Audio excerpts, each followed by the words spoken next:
Niners, go Niners. Really? Hell yeah. I'm the Raiders. Oh, come on. I grew up right You're next in the East to Bay. I grew up in the South Bay, so I got love for the Raiders, but Niners are my team. Where are you, Rydell? I only have one thing to say. Alabama football. I know you're talking about. Alabama football. That's it. That's the end. It's just Alabama, they're talking in the car, so I just sit over here. I'm a little two boy. Well, a lot of troops overseas, they get to watch football when they're deployed now, which is great because when the satellite lines up, right? When the satellite lines up, but I remember when I was deployed, I actually got up really early in the morning, or stayed up until early in the morning so I can watch some football. Yeah, definitely. So. That's very true, guys. Hi, guys. What's up, Rick? What's up, Rick? Good, man. Hey, did you get to watch some football back when you were deployed back in Vietnam? well, today with satellites and Armed Forces Network, everybody's good to go. But back in Vietnam days, we didn't have that with satellites, anything like that.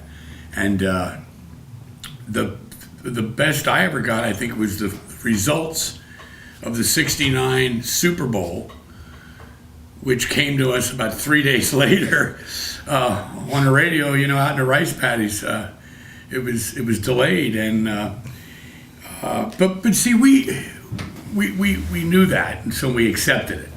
Yeah. What killed me though was hearing secondhand days later that my Baltimore Colts were taken down by Joe Namath and the New York Jets in the '69 Super Bowl. That's what killed you, huh? That's what got you. You should have got a Purple Heart for mental. I should have. Stride out there in Vietnam. You talk about pain and suffering. I thought you were. Endure that, Rick. Yeah, I thought you were a Steelers fan. Well, no, you got to understand, Baltimore wasn't all that far from where I lived. So, it was only 90 miles. So, okay. That was Johnny Unitas, Ray Berry, So you're on the bandwagon. Oh, yeah. I was a Colts fanatic, Okay. But I tell you what happened. After I heard that, later that day, we slinged up and went out on a sweep. And I'm out there humping the patties, and I was just totally depressed. And I said, you know what? I'm going to make a promise, a pledge to myself. When I get home, if I get home, but when I get home, I am never, ever going to miss a pro football game for the rest of my life. Never, no matter what. Have you lived up to that? I did live up to that. Matter of fact, shortly after I got home, there was actually a little confrontation that took place because of my promise to myself. Are you going to enlighten us on that? Or? Let's talk about it later. Let's get the show started. Right. We'll talk about it later. All right, well, there you have it. If I stay in that frame of mind. But let's get the show started. All right. Well, my name is Mike Dowling. Welcome to Veterans Nation. I'm here with my co-host, Mr. Trevor Scott, Mr. Rick Seaman, and our sound man back there is Mr. Rydell Danzy. All right, here we go. Right. From Washington, D.C., the VA has approved $28.4 million in grants to fund 38 projects in 25 states that will provide transitional housing to homeless veterans. Among these 38 projects, 31 will provide temporary housing to homeless veterans with the goal that they will retain the residence of their own. The projects receiving funding have undergone a rigorous review by teams of experts rating each application under objective criteria to ensure that those funded have the ability to provide the services described and a solid plan to get these veterans into housing with a high profitability of obtaining residential stability and independent living. On a single night in 2011, a national count of homeless veterans totaled 67,495, 12% lower than 76,000 in 2010. As part of Obama and VA Secretary Shinseki 5-year plan to eliminate veteran homelessness by 2015, the VA has committed almost $1 billion to strengthen programs that prevent and treat the many issues that can lead to veteran homelessness. We're making progress. We're making progress. Slowly but surely. Yeah. Yeah, there's still a long way to go, but we're moving forward, All right. Yeah. So here's an email from an Air Force veteran who wants some information on the Air Force's combat-related special compensation program. Mike, I think this is a question for Dave Culmer. Yeah, absolutely. Let's see if we can get Dave on the hotline. Dave, are you there? Hello, Dave.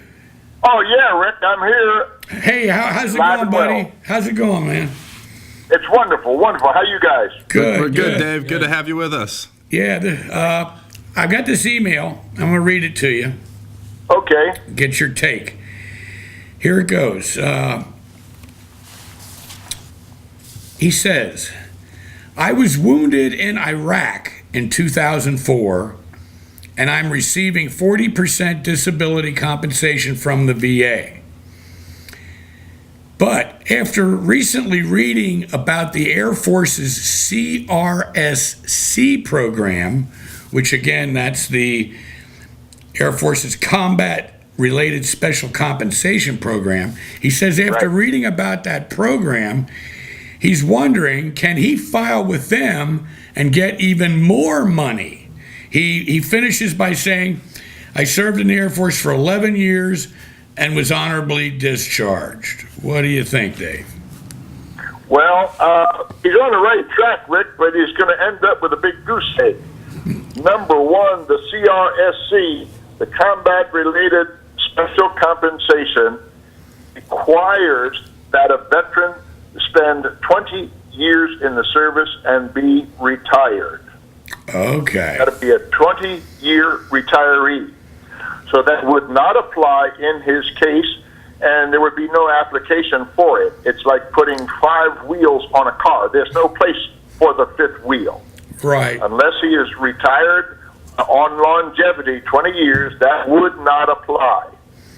So is this Air Force program, and Dave, do the other branches have similar programs? Absolutely. Every branch has the same program.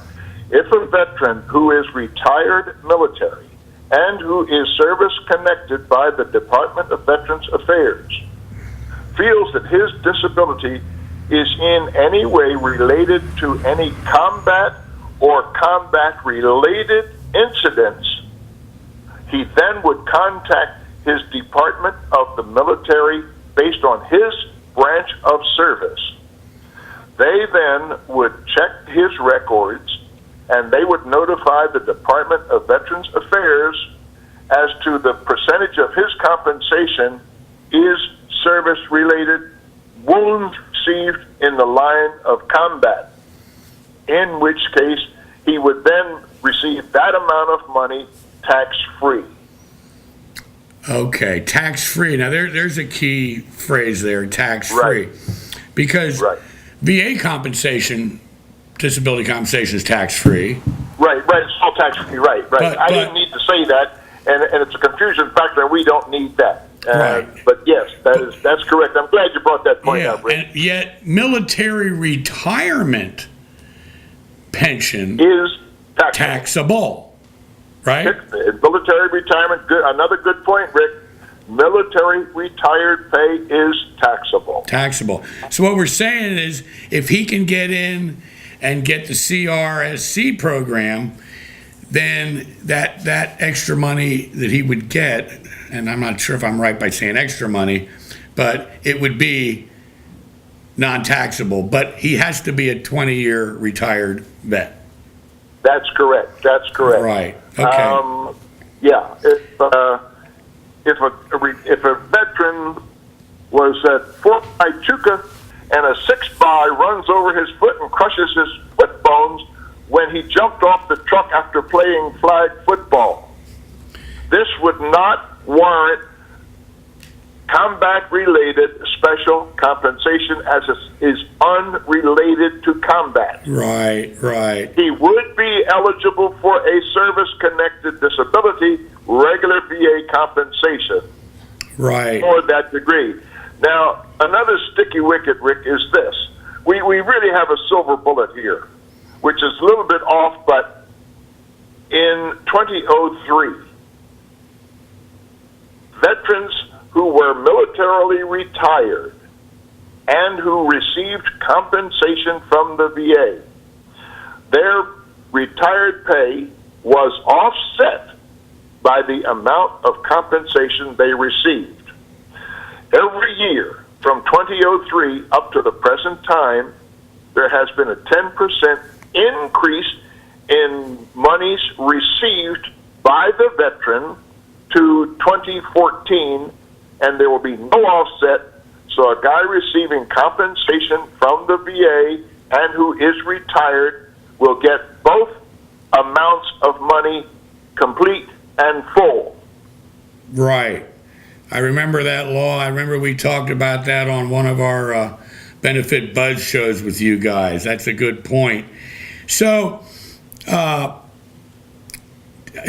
these Air Force, Army, Navy, Marine, these branches that have this program, they're just kind of like acting like advocates, right? Yes, Yeah. yes, they are an advocate. If the records are not caught when the veteran applies for compensation, if it's not determined at that time the disabilities for which he is alleging are service-connected, if it's not determined they're combat-related, then he would go ahead and receive non-combat-related compensation. Right, right. And if that is the case, he would contact the headquarters of his branch of service and have them contact the Veterans Administration to let them know his disabilities are combat related. Right. Hey, Dave, this is Mike Dowling. I have a question for you. Sure. If a veteran contacts their respective branch of service to get that special combat-related pay, will they get back paid from the date that they have been awarded their VA? No. Only back to the date the application is signed. Okay. Gotcha. A guy's out for 2 years, and his buddy says, listen, the VA will pay you compensation for that. He applies, he receives compensation, takes 8 months to get the compensation. The 8 months, it's a retroactive payment for 8 months, regardless to the monthly dollar amount, but not from the time he was in service, unless he applies within the first year of separation from active duty. If the application is signed within 12 months of his date of separation, the check will be retro to the last date of service. Aha. So the key there is don't wait. Yeah. Don't mess around. Yeah. Yeah, Right. Dave, that's great stuff. And you know, it brings up another interesting point that I just want to get out while we're on this topic is explain to everyone what the difference is between military medical retirement pay and VA compensation payments.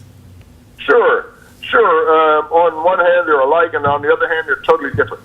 A guy, for whatever reason, is disabled during his military service. He's got 9 years in the service. Because of his injuries, he can no longer perform his duties in the military.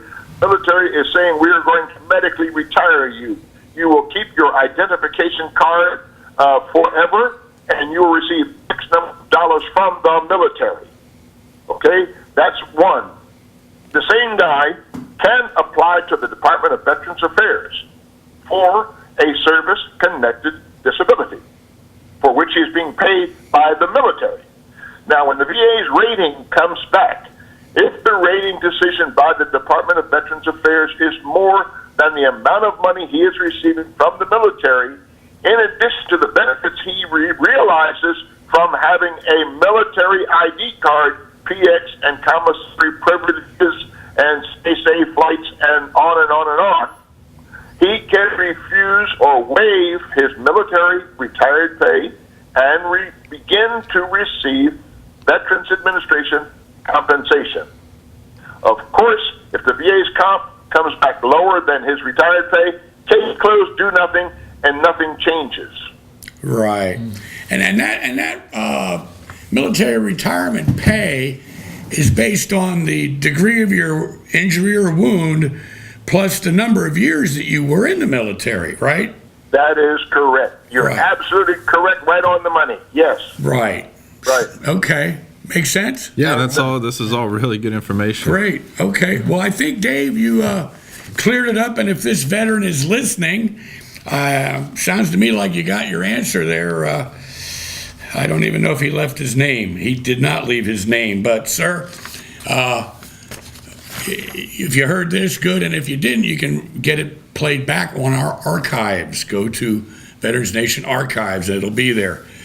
Dave Culmer, as always, you are the book. Thanks, Dave. Thank you, Dave. All right. Hey, guys, it's always a pleasure. It's always a pleasure. Okay, If well, we can help the troops, it's good. you Right got it, on. man. You got it. Hey, we'll be talking to you soon. Have a great weekend. You guys, too. Take care now. Love you all. All right, All buddy. right, you too, Dave. Bye-bye. Right. All right. Very, very good. Good stuff. So, I guess The book. we'll take a break.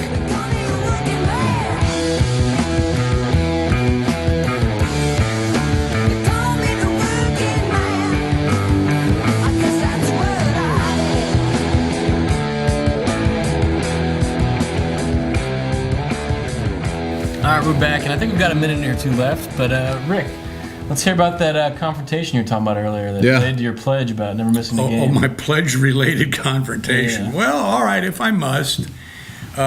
You got to go back to Thanksgiving Day, 1970. I wasn't home from the military that long at that point, and I had to spend that Thanksgiving Day at some relatives, and these weren't like core relatives. These were like outside the loop relatives. I didn't really know them that well. So I arrived there on Thanksgiving Day, and I look around and I say, why isn't the TV on? There's a football game. And I'm informed by these, outside the loop relatives, oh, we don't do that. We don't watch TV on Thanksgiving Day, especially not football.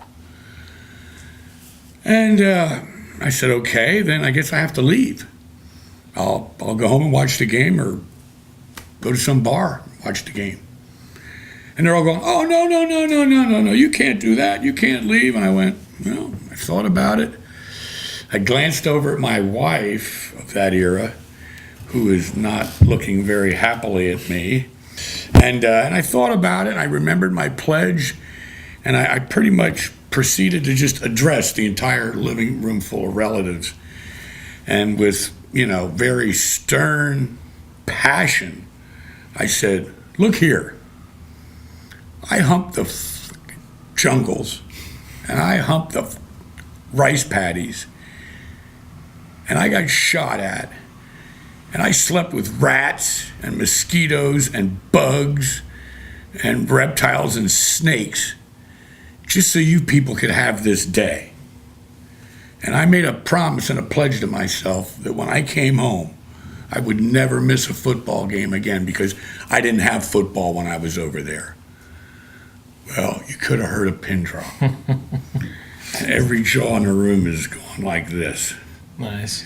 So you got all PTSD. And all of a sudden, the mom, I don't know if it was the mom or the aunt or whoever it was, she jumps up, she gets in my face, and she goes, you listen to me. She goes, you go turn on that TV right now, because we're going to watch football. Yeah, for Grandma. Whoa. And so we watched it, and we had the game on even while we were eating dinner. And, when it was all over, everybody there said, hey, that was fun. That was fun. Who was playing that day? I have no idea. But you saw it, right? Yeah, but it was a football game, and I'm the same way to this day, man. Don't take me away from my football because I made a deal. I can listen to these stories all day. Right? Yeah. Guys in their football. All right. Don't come between them. That's right. That's right. Okay, well, hey, guys, been a good show. Definitely. As always. Thanks again to Dave Culmer for The book. All right, As we the call book, him. yes. All right, okay. So, All right, well, thanks again for joining us here on Veterans Nation. Look for us on veteransnetwork.net. We'll see you on our next episode. Take care. okay. All right.